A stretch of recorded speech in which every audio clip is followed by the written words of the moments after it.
YTN 라디오 김영수의 더 인터뷰 2부 순서 이어가겠습니다. 이슈 더 인터뷰 2부 순서입니다. 여야가 최근 나온 정부의 부동산 대책, 또 김현재 부속실장 출석 여부, 또 조희대 대법원장 이슈까지 연일 충돌하고 있는데요. 장동혁 대표가 윤석열 전 대통령을 면회하면서 폭풍도 이어지고 있습니다. 국민의힘 김재원 최고위원 연결해 자세히 들어보겠습니다. 위원님 나와 계시죠? 네, 안녕하세요. 네, 안녕하세요. 자, 먼저 지난 토요일이었죠. 캄보디아에서 구금됐던 한국인 피해자 64명 국내로 송환이 됐습니다. 이번 정부의 대응은 어떻게 평가하고 계십니까? 물론 그 64명이나 되는 대한민국 국민이 캄보디아 수사 당국에 의해서 체포가 되어 있고요. 예. 그 사람들을 빨리 데려와서 수사를 해야 그 피해자들의 그 피해 회복이라든가 또는 범죄 전모를 확인할 수 있고 예. 또 더 나아가서 추가적인 피해를 방지할 수도 있습니다. 문제는 이번 예. 사건이 예. 시작된 것이 대한민국의 청년이 캄보디아 범죄단체에 의해서 피살된 것으로 추측되는 그런 사건이 있었거든요. 예. 예. 그러니까 마치 정부와 여당 의원들이 가서 억류된 피해 그 국민을 구출해내는 것처럼 무슨 엔테베 작전하듯이 그런 식으로 쇼를 하면서 판을 벌인 것은 굉장히 잘못된 일이라고 생각합니다. 이것은 예. 피의자인지 또는 피해자인지 잘 구분이 되지 않고 더 나아가서 대부분은 오히려 범죄를 저지른 범죄자들일 가능성이 굉장히 많은 사람들이고 예. 특히 김병주 최고위원이 구출했다는 사람의 사진을 보면 팔뚝에 현란한 문신이 새겨져 있는 국내 그 조폭 사건이나 나올 듯한 예. 그런 사람을 데려다 놓고 마치 억울한 대한민국 국민을 구출한 것처럼 영웅담을 늘어놓는 것은 예. 이 정치 쇼이다 못해서 거의 그 이성을 상실한 행위라고 생각이 됩니다. 그래서 예. 이런 정치적인 행위는 지극히 잘못되었고 이것은 오히려 지탄받아 마땅할 일이라고 생각합니다. 예. 지탄받아야 할 사안이다. 주진우 의원은 그 청년 3명 구출 논란과 관련해서 문신 보고 국민이 놀랐다. 피해 국민 데려오랬더니 범죄자 데려왔다라고 비판하고 있더라고요.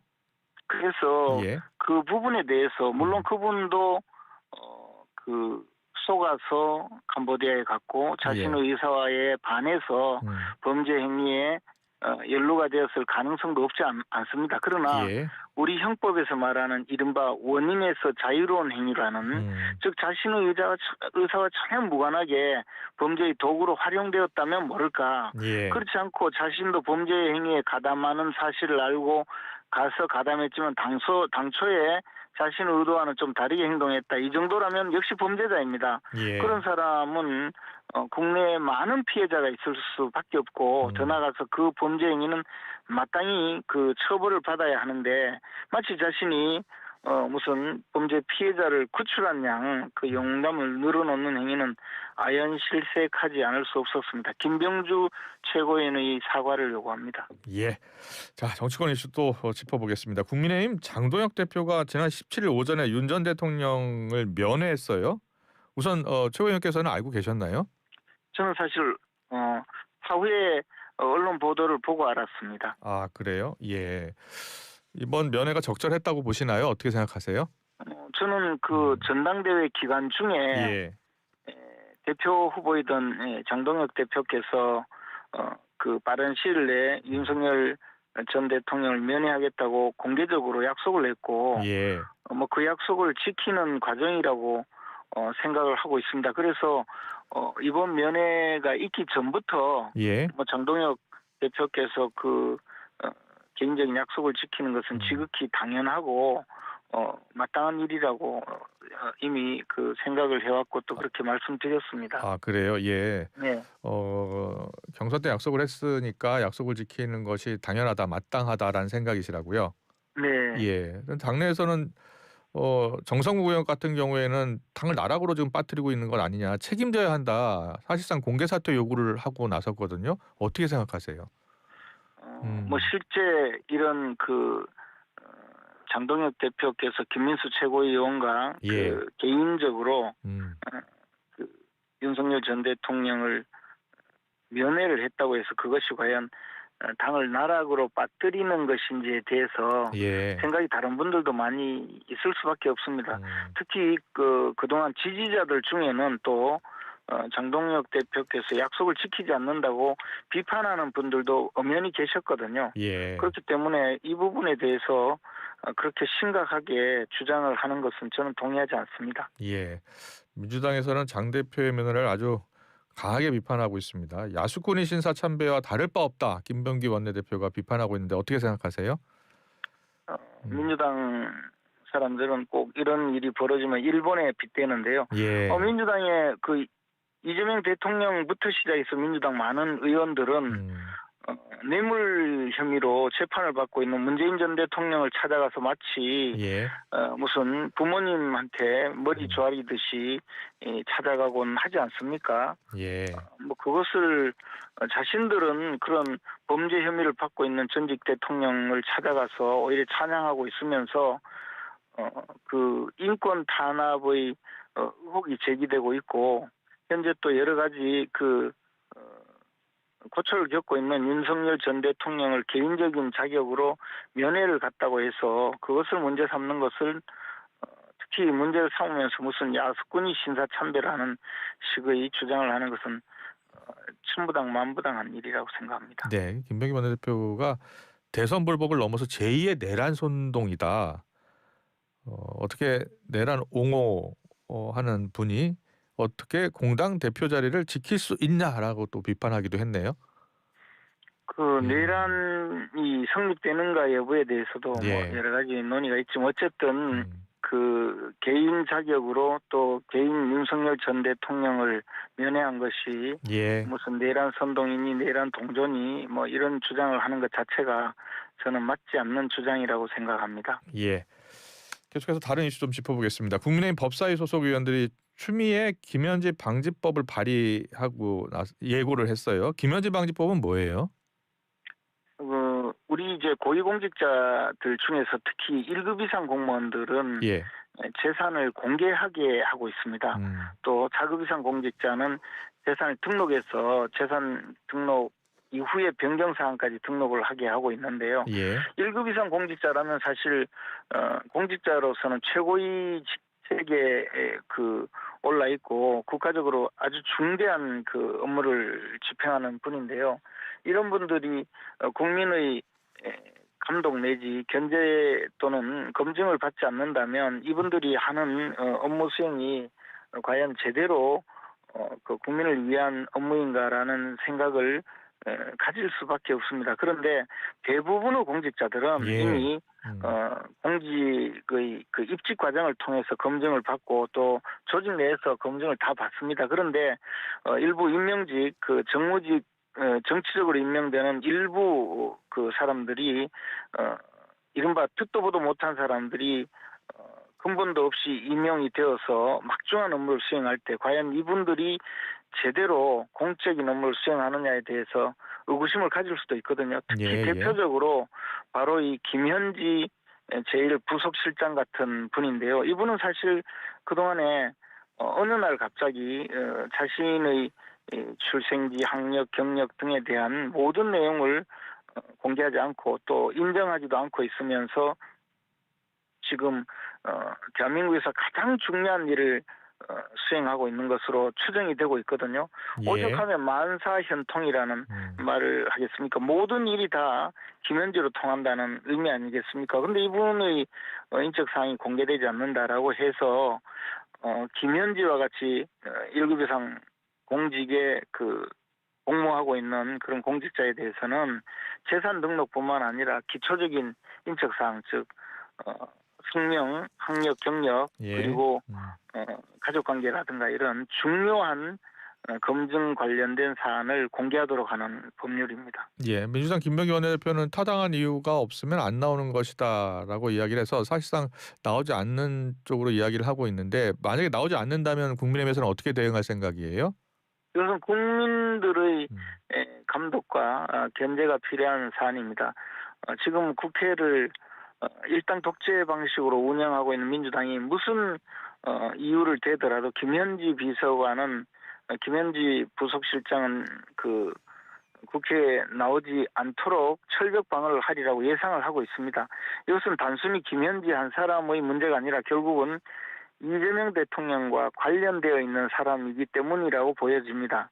예. 이런 경우에 저희들이 동원할 수 있는 모든 정치적인 수단을 총동원해서 그 김현지 부속실장이 국정감사장에 나타나지 않는 이런 행위에 대해서 규탄하고 압박을 하고 국민들에게 이 문제에 대해서 시시비비를 가릴 수 있도록 정보를 제공할 예정입니다. 지금 국민의힘 보니까 김현지 실장을 6개 상임위에서 출석을 요구한 것 같아요. 네. 예. 그만큼 만사 현통이다 보니까 사실은 만사가 다 김현지를 통하지 않습니까?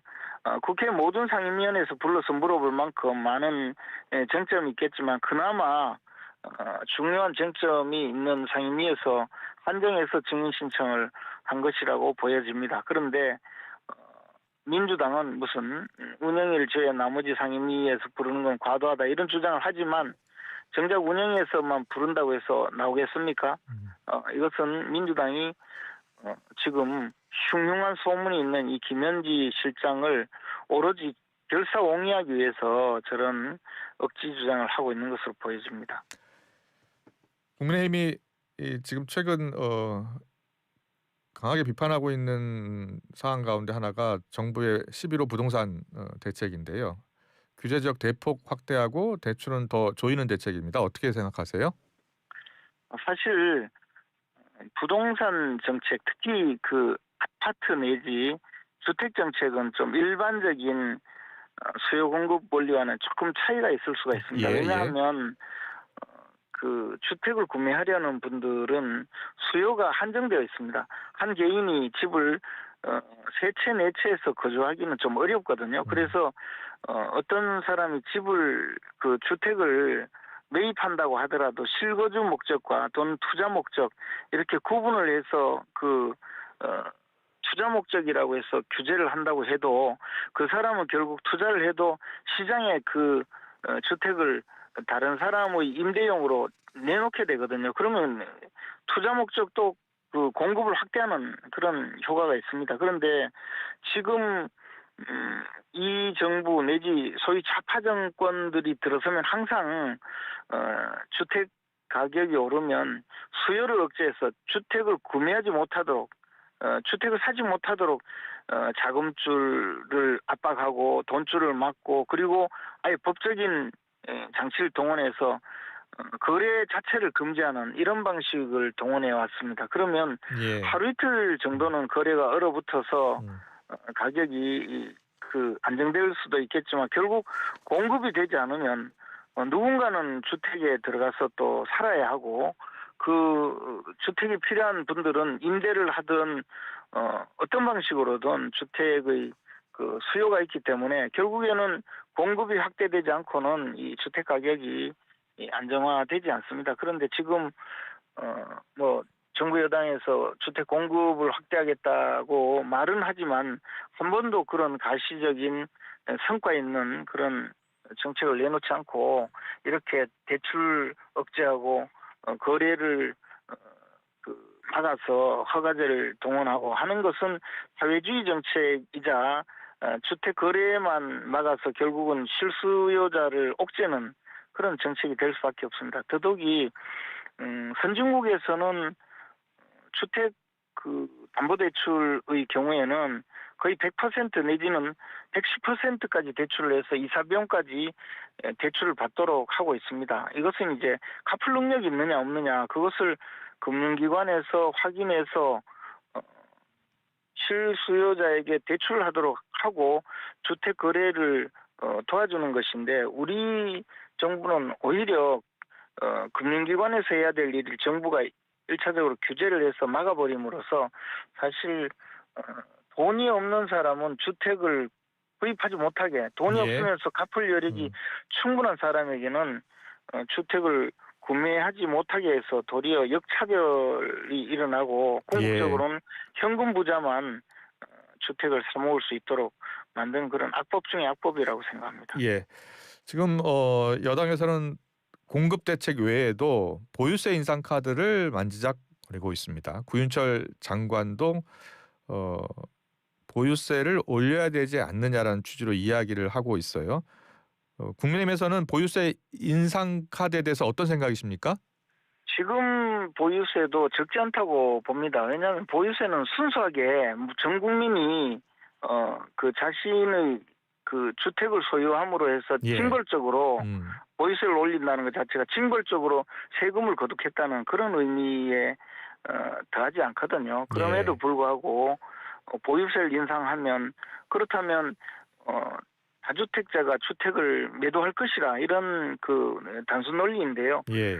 다주택자라고 하더라도 그 주택을 임대를 하고 있다면 시장에 이미 공급이 되어 있는 상태거든요. 예. 그러면 임대 수요는 그런 다주택자들의 주택 공급에 의해서 임대 수요가 충족되는 것이기 때문에 예. 과연 보유세 인상이 무슨 그 주택 가격 안정에 도움이 될까 하는 그런 역사적인 그 검증이 끝났다고 보여집니다. 이런 보유세 인상 주장은 결국은 주택 소유자 자체를 그 압박해서 국가가 오히려 세금으로 국민들에게 재정적 부담을 증가하는 그런 행위라고 생각합니다. 예.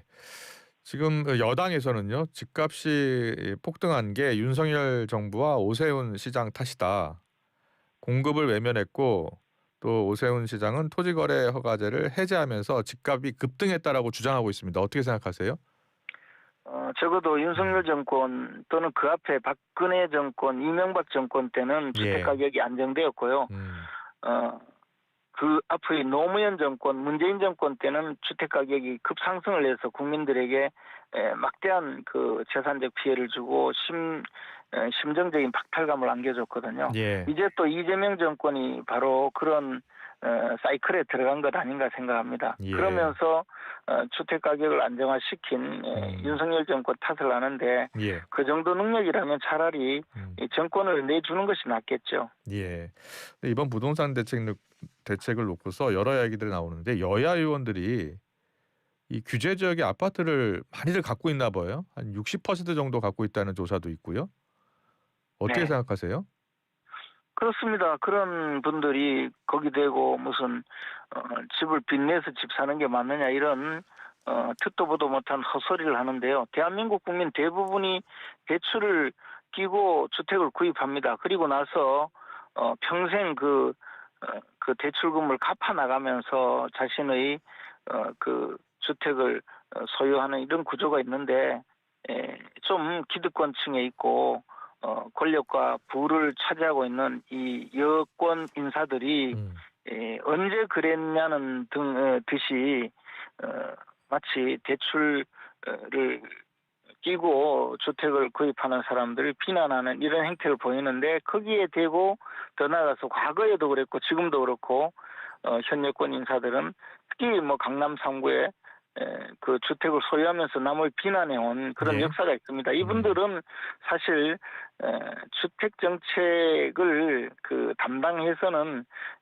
이 나라의 그 주택 가격 안정의 가능성이 별로 없다고 보여집니다. 주택의 그 소유가 어떤 의미를 갖는지에 대한 생각도 없고 자신들의 탐욕에만 눈이 먼 사람들이 아닌가 생각합니다. 예, 제가 오늘 아침 한국일보를 봤는데 여당 의원 61명이 규제지역 아파트 소유하고 있고 이 가운데 63%가 지역구에서 새빵살이 하고 있다고 하고요. 국민의힘도 61명이 이 규제지역에 아파트를 갖고 있고 지역구 새빵살이를 70%가 한다는 겁니다. 그러니까 네. 집은 다 그쪽에 있는데 지역구에서는 다 전세를 사나 봐요. 어떻게 생각하세요? 저는 국회의원 시절에 지역구에도 제 그 아파트를 구입해서 살았거든요. 예. 그런데 뭐 대부분 그런 정도의 필요성을 느끼지 않는지 모르겠고요. 예. 뭐 지역구에 주택을 구입하지 않았다고 해서 그것을 비난하기보다는 이분들은 전부 그 규제지역에 자신은 아파트를 보유하고 있으면서 규제지역의 아파트를 보유하고 있는 사람들 또는 주택을 보유하고 있는 사람들에게 막대한 그런 징벌적인 과세를 하겠다고 나선다면 국민들 누구가 과연 공감하겠습니까? 이런 주택 정책은 잘못되었다고 생각합니다. 네. 조국 비대위원장의 아내 정경심 전 동양대 교수가 최성해 동양대 총장을 고소했네요. 정말 이분들은 부끄러운 줄도 모르고 국민들 상대로 아마 고소를 한 것처럼 그렇게 느껴집니다. 이분들이 추악한 범죄 행위는 이미 온 국민이 다 알고 있고 그 범죄 행위 이후에도 예. 온 가족이 드러낸 뻔뻔스러운 그런 그 행위는 사실 국민들 경악하게 해서 지금껏 이른바 조국 사태라는 말로 널리 알려져 있지 않습니까? 예. 이제 다시 나와서 정권이 바뀌었다고 해서 또 진실을 바꿔보려는 그런 시도가 있는 것으로 보여지는데 엄정하게 수사해서 무고죄로 단죄해야 된다고 생각합니다. 예. 뭐 최승희 총장은 용서하는 마음으로 공개 안 한 게 많다. 이런 게 밝혀지면 조 위원장 정치 생명은 끝날 것이다라는 반응까지 보인 것으로 전해지고 있습니다. 그러니까 지금 정경심 씨의 범죄 행위는 대법원에서 확정 판결이 되었지 않습니까? 예. 그러니까 자기의 그런 범죄를 다시 뒤집어서 자신이 무고한 사람이라는 것을 또 진실을 바꿔보려는 시도인데요. 이런 예. 후한무치하고 부도덕한 행위는 마땅히 다시 재수사를 정확하게 해서 이 행위가 과연 얼마나 잘못된 것인지를 국민 앞에 다시 한번 각인을 시켜야 하고요. 예. 그 행위가 무고에 해당될 가능성이 매우 많으므로 무고죄로 단죄를 해야 된다고 생각합니다. 예. 김건희 특검팀을 이끄는 민중기 특별검사요. 비상장 주식 미공개 내부 정보 활용 의혹이 불거졌습니다. 어떻게 생각하십니까?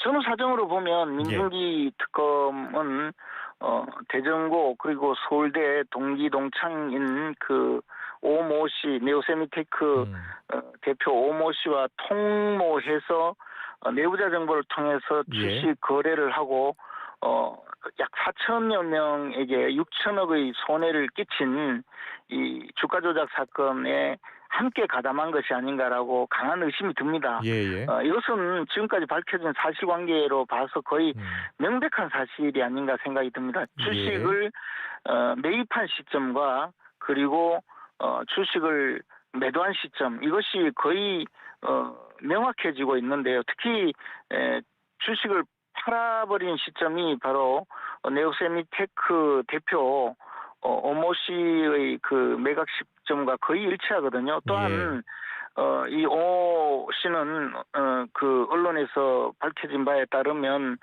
당시 재판 과정에도 자신의 주식이 아니고 투자자들의 주식을 대신 매각한 것으로 주장을 하고 있습니다. 그렇다면 네오세미테크가 상장 폐지가 될 그 무렵에 그러니까 주식이 휴지 조각으로 될 그 무렵 그것은 이제 회계법인으로부터 의견 거절 가능성이 통보가 되었기 때문에 곧 상장 폐지가 될 가능성이 있기 때문에 그 사실을 알고 주식을 팔아버렸는데 그 무렵에 마찬가지로 우리 민중기 특검도 주식을 팔았거든요. 이렇게 되면 이것은 명백한 내부자 정보 이용 행위에 가담한 공범 행위가 될 가능성이 매우 크고요. 이것은 수사 과정을 통하면 너무나 자명하게 드러날 것이라고 봅니다. 또한 주범인 오모 씨가 2016년도에 징역 11년형을 선고받았는데요. 그렇다면 아직까지